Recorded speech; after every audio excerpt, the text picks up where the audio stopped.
I have been very excited for Superman all year.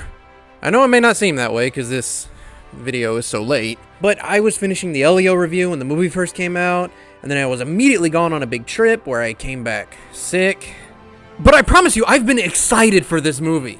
I can't express to you the level of anticipation I felt after all the waiting, all the epic trailers, all the Dairy Queen blizzards.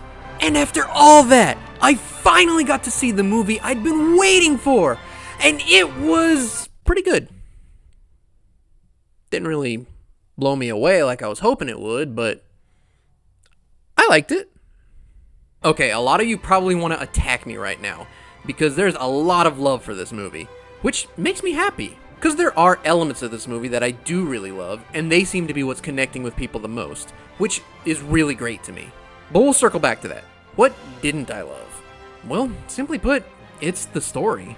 Or like the structure of the story. They throw you right into the middle of things, which many people like, but didn't exactly work from my experience. The plot hinges on an event that happens off-screen and only gets referenced through text and dialogue. And I can see what they were going for with that, but to me, it just didn't serve the film the way I think they intended it to. Really, a lot of the scenes just kind of start without much momentum. The editing is kind of weird that way. Plus, it's just a little bit overstuffed.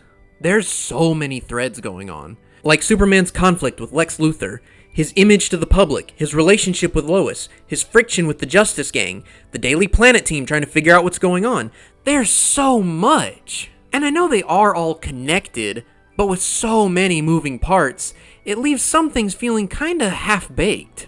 For example, his interactions with his archenemy Lex Luthor and the love of his life, Lois Lane, are few and far between. There are short confrontations and conversations here and there that are really effective, but I didn't feel anything build, because the screen time that could have been devoted to having them together instead had to be shared with other plot threads. There's a particularly long scene in a dimensional prison that I think could have been trimmed down a little, just to make room for more setup of everything. But all of that is story related. What this movie does tremendously well is character. David Corenswet is the Superman I've been wanting on screen for years. Not like this actor specifically, just the way he portrays him. You can tell that caring for others is at the front of his mind at all times. Even going so far as to save a squirrel from getting stepped on in the middle of a giant monster fight. That's the Superman I love. If there's anything he can do for any living thing, he will try. But there is a big reveal early on that's the catalyst for the public turning on Superman. And I think it's genius, because it's like a riff on the evil Superman trope we've been seeing everywhere the last few years, even from James Gunn. And this film's answer to that is all in this one line from a really strong moment with Pa Kent. Your choices, your actions, that's what makes you who you are. Choices are what make you who you are. That's what makes all of these characters so great. Lex chooses to hate and attack this selfless being for no other reason than envy. Lois chooses to question everything, even good deeds, and in their big interview fight, that perfectly highlights the contrast between them. The Justice Gang has to choose whether to act out of duty or altruism, and the arc this takes them on is great, without abandoning what makes each of them unique. Every character in this is written and performed spot on, and it makes me so excited to see what more can be done with them, and what other awesome characters they can introduce in this universe. So, Superman? More like Super Gas. Not a perfect story, but a great first step into James Gunn's new DC universe. First step. Why does that sound familiar? Wasn't there another superhero movie that came out last month? Oh yeah, I don't really have a Fantastic Four shirt, but I mean, this one is blue and super. So actually, wait, hang on.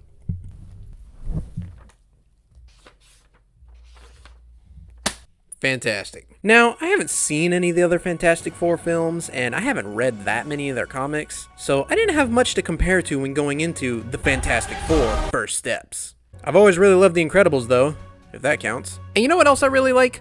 Disney World. I've been going there my whole life. Seems random to bring up, but early on, they said that this film's aesthetic would be greatly inspired by Epcot and Tomorrowland especially, which sounded really exciting to me, because those places have this retro-futuristic optimism that is a highlight of those parks, and feels so appropriate for such science-based 60s characters. I figured if they got that feeling right, and paired it with the great family dynamic that these characters are known for, we'd be golden. And sure enough, the world they created for this film feels perfect. You see, it's not actually set in the MCU, but an adjacent universe situation, which was a genius move. It gave them a refreshing clean slate to build a world from the ground up that has that retro 60s future feeling from Tomorrowland and all that. And they get it just right. It feels way less like a modern interpretation of Silver Age comics, like something you see in Phase 1, and more like a direct adaptation of those old classics. I know I said I haven't read all the comics, but I've read enough to get the general vibes.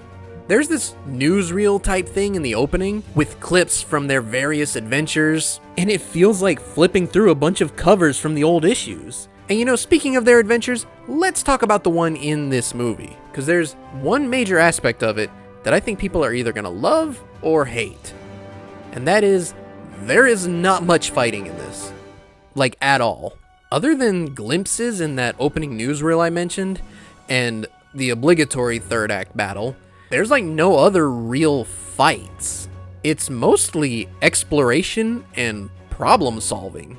Now, the exploration feels very in line with what this team is about. They're off to search through the very outer edge of the unknown, and it feels big and grand and cosmic, exactly like what Jack Kirby's comics are known for. And there is some action here, just more in the form of a big space chase. After that, though, we're mostly just following them along as they try to figure out a solution to get them out of their whole Galactus situation. It's not action heavy, but I found that to be a refreshing change of pace, especially because they mix in a major dilemma that leads to a little bit of inner drama amongst the family. But speaking of the family, let's talk about the four. The dynamic between them works perfectly. You seriously feel the connection they all share. My only complaint is, I wanted more. I don't feel like we quite know them as well as the movie wants us to. And based on how much of the trailers is absent from the films, I feel like a lot of the more personal stuff with them got lost in the edit. For instance, while my longtime romantic rival Pedro Pascal does a great job with Reed's scientific analytical side, it never felt like you got much of his warm side, even with his family. Johnny is cool, but you never really feel that famous hotshot ladies man side of him. He's more like just a cool brother. Sue makes it out okay. I feel like they got every side of her, from the motherly to the leaderly, just right. And Ben is really charming and fun to watch, but I can't help but feel like there was some deeper, more introspective story with him that we didn't see. At least we did see the effects on him looking amazing. For a fully CG main character, this is on par with Planet of the Apes in my opinion. Same goes for Silver Surfer. They both are so well designed and rendered so tangibly. All the effects look great, actually. This has to be one of the best looking VFX films I've ever seen, which is a huge part of what made the vibes in this work so good. So, I gotta say, the Fantastic Four First Steps, more like the Gastastic Four First Steps, feels like there was something missing with the character work, but it's a good story that looks great and feels fantastic. So that was July. Marvel and DC both came in swinging this month. But the question a lot of people want to know probably is who won? Who was better, the Four or the Superman? Well, if you want my honest opinion, who cares? We got 2 cakes. This was awesome. Movies are back. Superhero movies are back. This is great.